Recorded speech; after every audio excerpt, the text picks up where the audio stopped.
what is proportion. Now we see about proportion.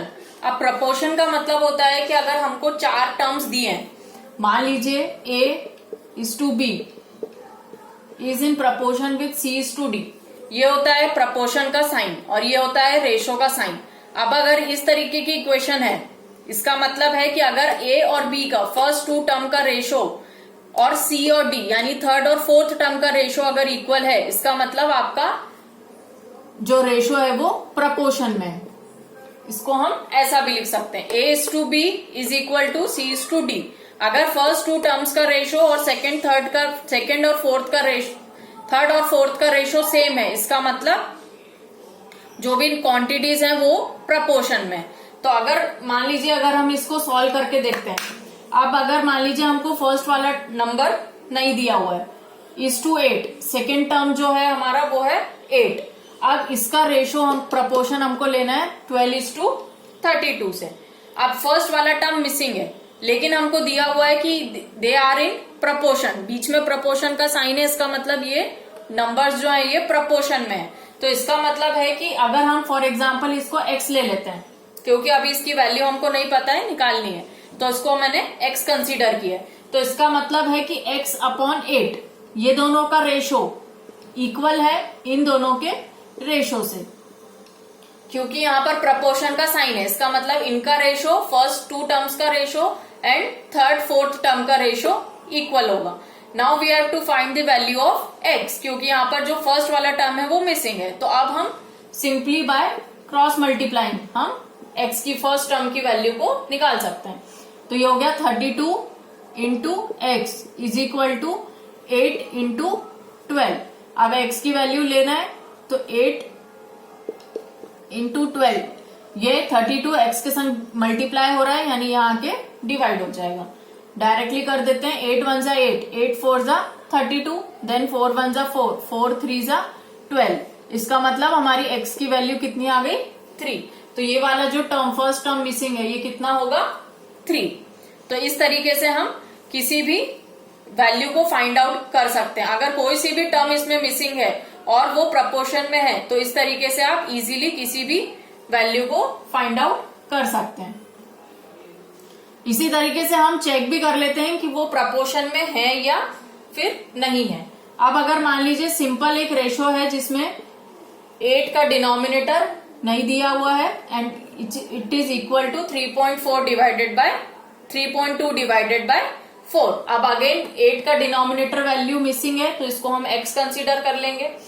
अब अगर हम इसको क्रॉस मल्टीप्लाई करते हैं तो ये बन जाएगा 3.2 into x is equal to 8 into 4. अब x की वैल्यू निकालेंगे तो 8 इंटू 4 ये मल्टीप्लाई हो रहा है, यानी यहां जाके डिवाइड होगा. अगेन यहाँ पर डेसिमल के बाद एक डिजिट है, तो इसका मतलब अगर ये डेसिमल हटाएंगे तो 1 0 आ जाएगा. अब आप इन दोनों में से किसी के भी संग 1 0 लगा सकते हैं. डेसिमल जब भी हम हटाते हैं तो उसके राइट साइड में जितने नंबर ऑफ डिजिट्स होंगे उतने 0 हम ऊपर लगा देंगे.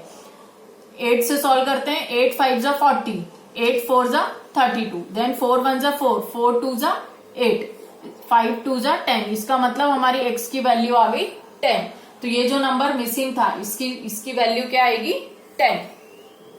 तो इस तरीके से आप इसको सॉल्व कर सकते हैं. अब अगर मान लीजिए हमको क्वेश्चन दिया हुआ है, फॉर एग्जाम्पल ये वाली वैल्यू मिसिंग है, तो इसको हमने x मान लिया, x divided by 45 is equal to 16 divided by 40 and it is then also equal to 24 divided by y ले लेते हैं, क्योंकि यहाँ पर हमारे पास 2 नंबर मिसिंग है.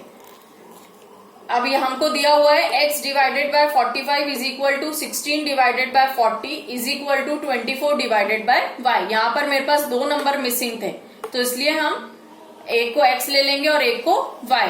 हमेशा अलग वेरिएबल कंसीडर करेंगे, क्योंकि जरूरी नहीं है कि उनका आंसर सेम हो. तो पहले x निकालने के लिए हम क्या करेंगे, इन दोनों रेशोज का यूज करेंगे. तो सबसे पहले हमको x की वैल्यू निकालना है, तो हम x divided by 45 equal to 16 divided by 40 लेंगे, क्योंकि यहाँ पर हमको दोनों वैल्यू पता है. तो अगर इसको हम इसके संग लेंगे तो हमारे पास एक सिंगल वेरिएबल है x, तो हम वैल्यू को फाइंड आउट कर सकते हैं। ये तीनों ही रेशोज आपस में इक्वल है, लेकिन अगर हम इसको और इसको साथ में लेंगे तो हमारे पास दो अननोन नंबर्स रहेंगे, दो अननोन वैल्यूज हैं, तो हम उसको फाइंड आउट नहीं कर पाएंगे। तो हमेशा आपको एक अननोन रेशो को दूसरे रेशो के संग लेना है जिसमें आपको दोनों वैल्यूज नोन हो। तो इस तरीके से हम ये वाले रेशो और ये वाले रेशो को कंसीडर करेंगे। तो जब हम इसको सॉल्व करेंगे क्रॉस मल्टीप्लाई करके, तो ये हो जाएगा 40x इक्वल टू 45 इंटू 16। तो x की वैल्यू आएगी 45 इंटू 16 डिवाइडेड बाय 40। 5 से कट करते हैं, 5 8 जा 40, 5 9 जा 45, देन 8 1 जा 8, 8 2 जा 16। तो यानी हमारी x की वैल्यू हो गई 9 2 जा 18। तो यानी ये वाली जो x हमारी वैल्यू मिसिंग थी ये आ गई 18। अब हमको y की भी वैल्यू फाइंड आउट करनी है।